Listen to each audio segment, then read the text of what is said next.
इस तस्वीर में दिख रहा लड़का अब पूरी दुनिया में वायरल हो चुका है और इसके वायरल होने का कारण बना है इसकी सच्चाई। ये हिंदुस्तानी लड़का है और जर्मनी में रह रहा था और एक ट्रेन में सफर कर रहा था, जिस दौरान एक फोटो जर्नलिस्ट ने इसकी तस्वीर कैप्चर की। और जब कैप्चर की तो इस लड़के के बगल में ये जो बैठी हुई लड़की खूबसूरत सी आपको दिख रही है। दरअसल ये एक सीरीज है गेम ऑफ थ्रोन्स, उसकी मशहूर अदाकारा है। इनका नाम है मैसी विलियम्स। मैसी विलियम्स के साथ ये लड़का वहां पे बैठा हुआ था।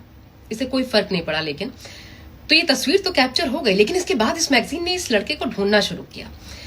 और जब ये लड़का मिला तो जर्नलिस्ट ने पूछा इससे कि आपको पता है कि आप जिस लड़की के बगल में बैठे हुए थे वो एक मशहूर अदाकारा है जिसके लाखों दीवाने हैं और एक सेल्फी लेने के लिए जो तरसते हैं इनके साथ, लेकिन आप उनके बगल में बैठे हुए थे इतनी देर तक और आपको कोई फर्क नहीं पड़ा, आपने कुछ रिएक्ट नहीं किया, क्यों?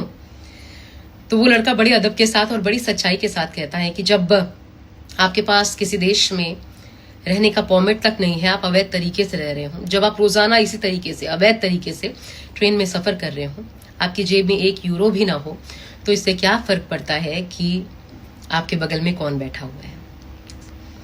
ये बात इतनी दिल को छू गई उस मैगजीन के एडिटर को कि फिर उन्होंने इस लड़के को 800 यूरो की जॉब ऑफर कर दी बतौर पोस्टमैन। और जो लड़का एक दिन पहले तक अवैध तरीके से रह रहा था देश में, वो वैध तरीके से रहने के लायक बन गया जर्मनी में। उसको जॉब मिल गई, वर्क परमिट मिल गया। सोचिए, मतलब आपकी सच्चाई आपको कितना खास बना देती है।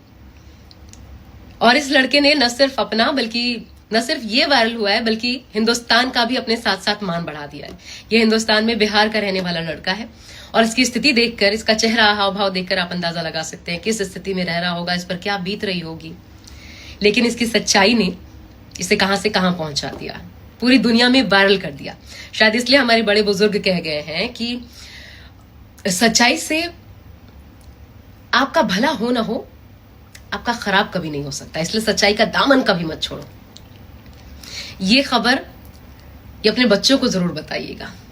बहुत छोटी सी स्टोरी में बहुत बड़ी सीख है और इसे ही शायद कहते हैं डेस्टिनी, नियति, कि इसको किस जरिए क्या हासिल होना है, ये सब कुछ पहले से तय होता है।